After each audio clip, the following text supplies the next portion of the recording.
Alô? Estamos aqui para mais um Contos Maravilhosos.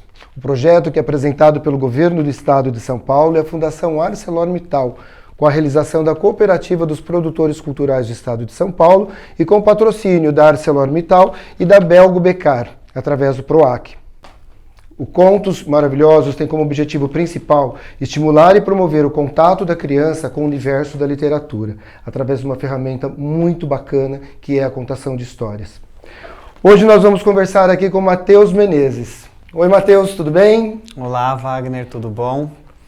Eu agradeço o convite, a oportunidade de estar aqui conversando sobre esse tema tão bacana, tão importante, tão caro a todos nós. Muito legal.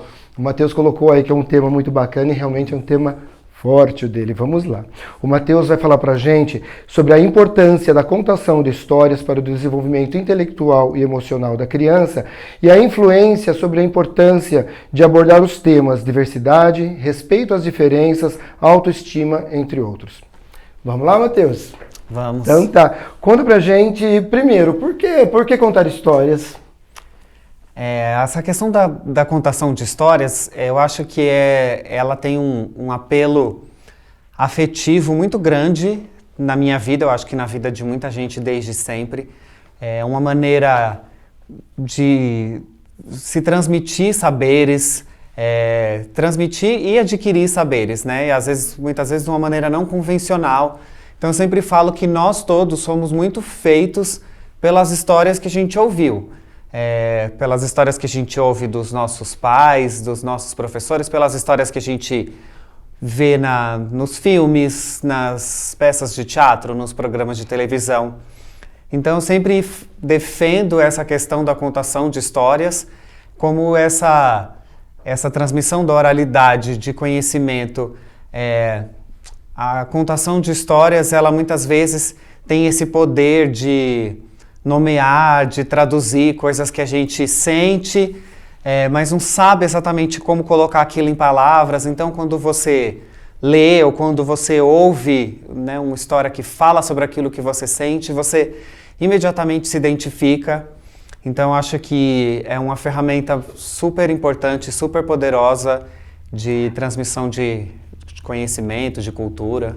Exatamente, concordo com você. Eu acho que é uma coisa muito bacana, que é a minha próxima pergunta para você, né? Você falou de muita transmissão de conhecimento, que é uma coisa bacana. Então, o que a contação de histórias, no caso, ela interfere, ela pode ser utilizada como uma ferramenta educacional. O que você me diz a respeito disso, do quadro evolutivo da criança, onde entra a contação de histórias nesse sentido? Eu sempre senti falta, mesmo quando eu era aluno, e continuo sentindo falta, até certo ponto, de uma disciplina, de matérias que ensinem para as crianças além do ensino convencional. As matérias que nós aprendemos que fazem parte do currículo escolar, português, matemática, ciências, todas essas matérias têm, obviamente, a sua importância, né? É muito claro a importância que cada uma dessas disciplinas tem no nosso aprendizado. Mas eu sempre defendi que é preciso também educar e preparar as crianças para o mundo em que elas vivem. Então, nesse sentido, eu acho que a contação de histórias ela é uma ferramenta super importante para o desenvolvimento dessa inteligência emocional, que é uma questão muito importante, né? A gente vê muitas vezes as crianças, os jovens sendo exaustivamente preparados para o vestibular, né, preparados para os seus empregos, para suas carreiras acadêmicas, e a gente vê muito pouco um cuidado com a preparação dessas crianças para lidarem com as suas emoções, lidarem com as emoções dos outros. Então, eu acho que a contação de histórias ela pode ajudar e muito nesse sentido de uma educação, numa ferramenta de educação não convencional e no desenvolvimento dessas outras inteligências que todos nós temos, né? Mas que muitas vezes eu acho que elas são até mesmo subaproveitadas ou não exploradas na sua totalidade dentro do ambiente escolar, educativo, seja ele dentro da escola ou até mesmo dentro de casa. Muito bacana. Você falou aí nas entrelinhas, a gente viu muito a questão do convívio social. E aqui dentro do seu tema, né, que você está estudando, desenvolvendo, você fala muito questão a um tema bastante atual, que é a diversidade, o respeito às diferenças, que é uma coisa que nós estamos vivendo hoje. Então, Matheus, eu queria te perguntar, dentro do seu universo de trabalho, dentro da tua vivência, da sua história, como que se dá, através da contação, a abordagem desses temas que, de certa forma, não deixam de ser polêmicos? Como que você aborda isso e se tem alguma história específica que você usa para ilustrar quando você vai abordar esse tema?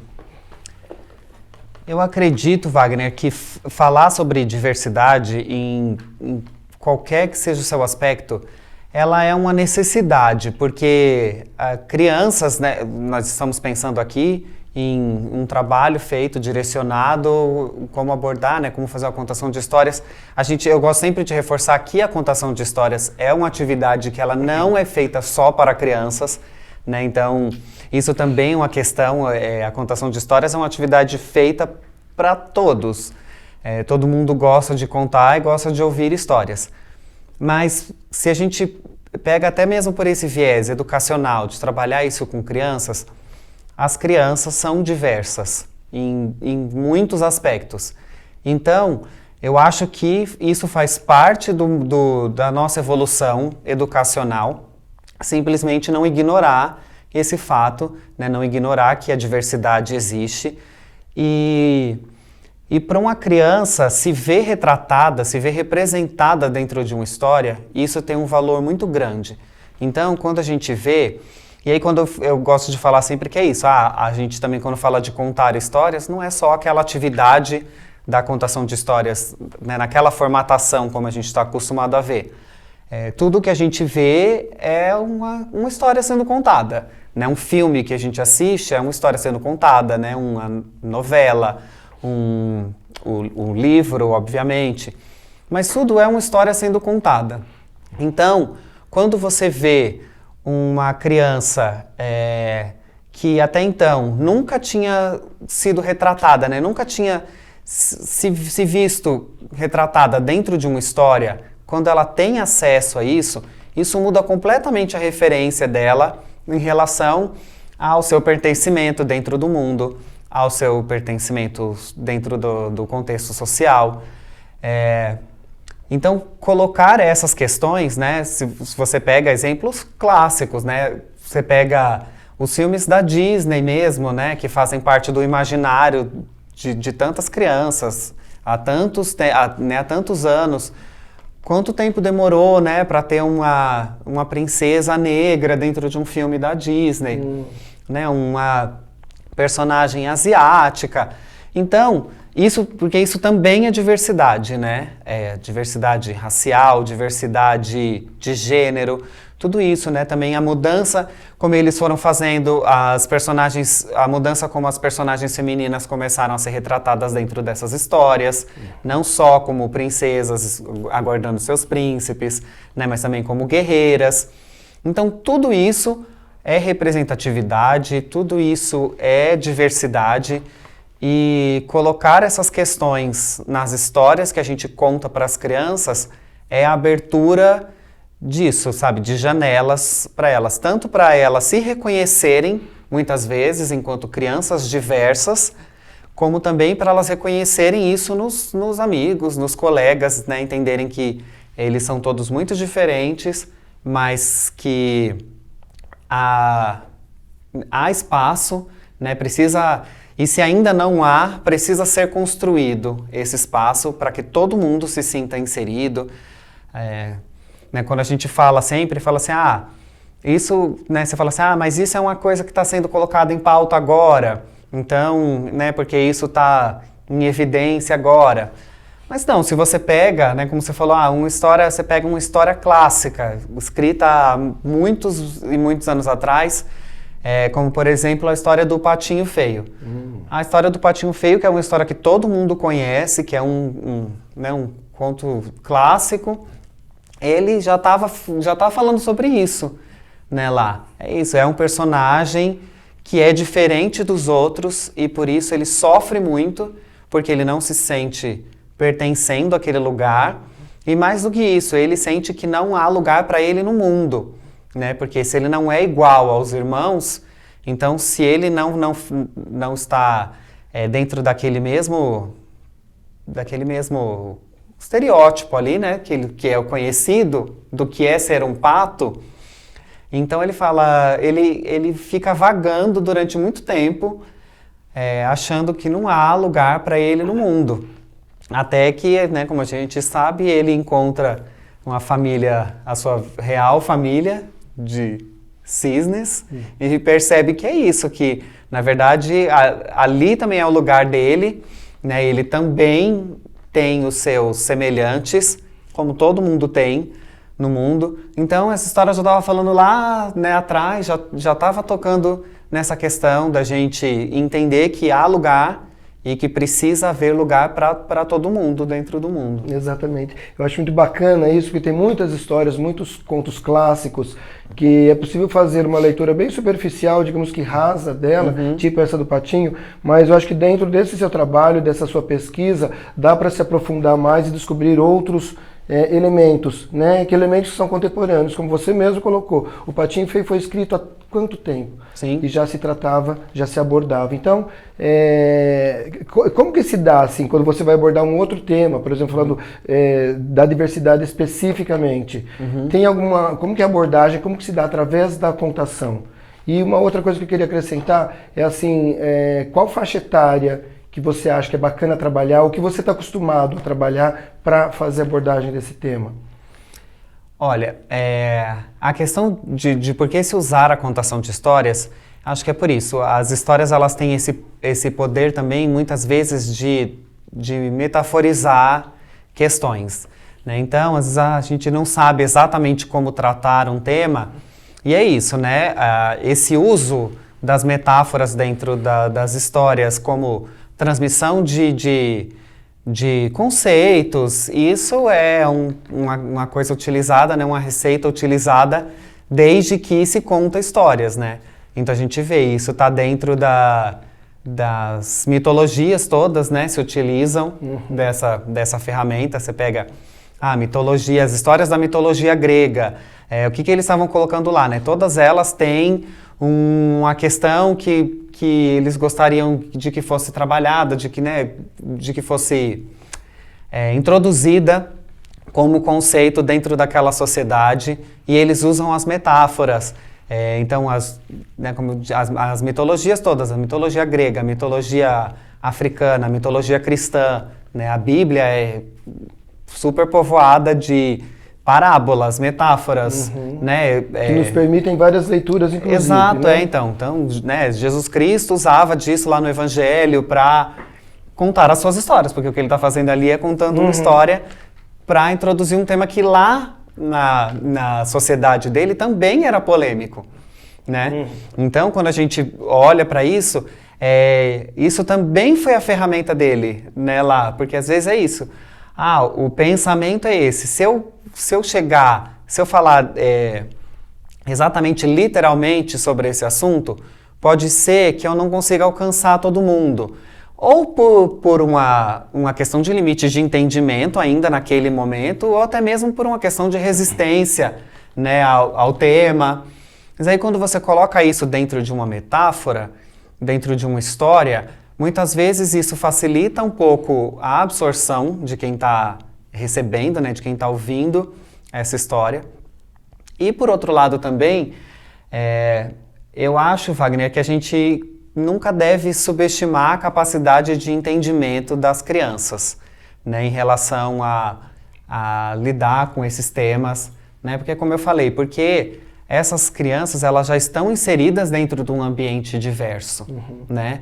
Então, é uma loucura você pensar que num ambiente, numa sala de aula com 30 alunos, olha a diversidade de alunos, de personalidades, né, enfim, de conhecimentos, né, até mesmo de inteligências diferentes, como a gente falou. É o próprio núcleo familiar de cada um, Sim. acredito que propicia isso, né? De Sim. trazer essa diferença para um grupo de 30, realmente você não vai ter uma homogeneidade aí, né, nessa questão. É assim, eu acho alguns exemplos de coisas muito bacanas que foram feitas, né? Tem um espetáculo que é dirigido pelo Kiko Marques, que foi feito em 2019, chama É Tudo Família.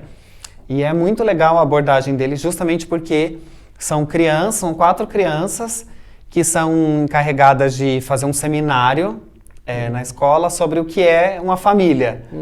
E aí eles partem daquele modelo clássico como a gente conhece, né? A família é feita assim. E aí um começa, não, mas na minha família os meus pais são separados. Ah, não, mas na família do meu amigo ele tem 2 mães. E aí eles começam a levantar milhões de exemplos e começam a perceber que todas aquelas mais variadas formações, todas elas são formações familiares. Então, isso é uma questão super presente no universo das crianças, no universo infantil, que são essas diferentes estruturações da família, como a gente está convivendo, presenciando nos dias de hoje, né, as questões raciais, como a gente fala também, que elas estão cada vez mais sendo colocadas em evidência, nesse sentido de valorização da autoestima dessas crianças, né, que durante muito tempo foram reprimidas, né, em relação ao seu corpo, em relação ao seu cabelo, né, em relação à cor da sua pele. Então, o empoderamento dessas crianças, no sentido de entender que tudo que é diverso é bonito, é completamente libertador. Nossa, muito bacana. Eu queria te fazer uma pergunta, uma colocação, na verdade, pedir para você uma dica. Sim. Eu vou te falar o porquê depois. Para quem nunca fez uma contação de história, para quem pretende agora, para um profissional que está nos assistindo, que ele quer fazer uma contação de história em sala de aula, não estou falando de temas ainda, tá? Para quem quer iniciar na contação de história, que dicas você daria? Para essa pessoa que quer começar a contar, nós estamos falando de tema, tá? Mas como fazer uma primeira abordagem, como seria? Tá? Como iniciar? Parece um pouco óbvio, mas eu sempre falo assim, né? Até a gente que já é mais experiente, quando você vai fazer uma contação de histórias que você nunca fez, é a primeira vez que você está fazendo, você fica muito preocupado. Nossa, será que eu vou saber fazer, né? Será que eu vou saber contar essa história da melhor maneira possível? E aí o que a gente fala sempre o que você não pode perder de vista é justamente a história que você está contando. Então, a maneira como você vai fazer, ela pode também ser muito diversa. Eu tenho amigos que gostam muito de usar elementos para contar as histórias. Então isso, às vezes, né, para você que fala, eu não falo bem, eu não tenho desenvoltura para segurar, para ficar durante 30 minutos contando uma história para as crianças. Então, você pode utilizar elementos, tem gente que utiliza fantoches, né, bonecos, imagens. Eu acho sempre que você deve colocar as ferramentas que você acha que elas vão te ajudar, que elas podem te ajudar a dar exemplos, a criar as imagens dessa história, né? Porque quando a gente fala que contar uma história, qual é o ponto-chave de contar uma história? É você criar essas imagens na cabeça de quem está ouvindo a sua história. Então, muitas vezes a pessoa fala, mas eu não consigo só com a palavra. Então, de repente, você traz elementos, você traz figuras, né? Você pode trazer alguma coisa que te ajudem nesse processo, mas o mais importante sempre é você saber que a história é feita disso, de alguém que está ali para contar e de alguém que está ali para ouvir. Se você não perde essa relação com quem você está e para quem você está contando a história, ela vai. Nossa, muito bom. Parabéns, acho que é bem por aí mesmo. Mas eu só te fiz essa pergunta para quem vai iniciar um processo de contação de história pelo seguinte. Então vamos supor que alguém queira, um profissional queira fazer abordagem de um tema polêmico como esses que nós já conversamos aqui. Existe alguma história que você sugere? E como você sugere que seja essa abordagem? Se tem alguma história que você poderia sugerir como exemplo? Nós já falamos do Patinho Feio. Além dessa, você acha que tem mais alguma, Matheus, que você poderia sugerir pra gente?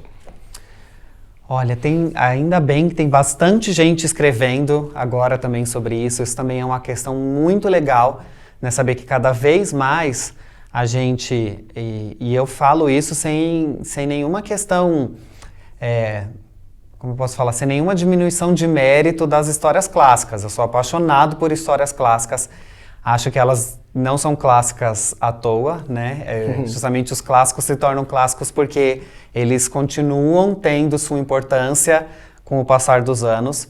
Então é sempre muito legal a gente ter as histórias clássicas para contar, mas também é muito legal saber que tem uma grande produção literária contemporânea sendo feita agora por gente que está acostumada também a contar histórias. E isso é muito legal porque todos esses temas bem contemporâneos estão presentes ali nesses livros. Então eu destacaria, tem um livro chamado Ovelha Colorida, que é da Carolina Portela, que é isso também, ela através de uma metáfora, é uma receita clássica, né? Uma metáfora utilizando uma ovelha, um animal. Ela trata de uma questão também de diversidade de uma maneira muito bonita, muito ampla, também nesse sentido de aceitação, de autoestima, de inclusão. E falando sobre inclusão, que também é uma questão super importante, né? Inclusão de pessoas com deficiência, que também também são um caráter diverso, né, da nossa sociedade. Tem um livro que também é um espetáculo de teatro chamado Floresta dos Mistérios, do Márcio Araújo, que é uma união muito bacana. Ele une personagens clássicos do folclore brasileiro com personagens, né, são 3 crianças com deficiência, cada uma com uma deficiência diferente, que encontram esses personagens clássicos do folclore brasileiro. E dentro dessa história também é uma maneira muito bonita, muito divertida e ao mesmo tempo muito sensível de abordagem desse tema, da acessibilidade, da inclusão de pessoas com deficiência dentro dos das atividades culturais, dentro do contexto escolar, social. Muito bom, Matheus. Olha, eu te agradeço muito pelo nosso bate-papo, agradeço muito por você compartilhar toda a tua experiência, sua pesquisa, esse conteúdo maravilhoso que você tem aí. Agradeço de verdade a sua presença aqui com a gente. Eu que agradeço mais uma vez. Muito obrigado, Wagner, obrigado pelo convite e até uma próxima.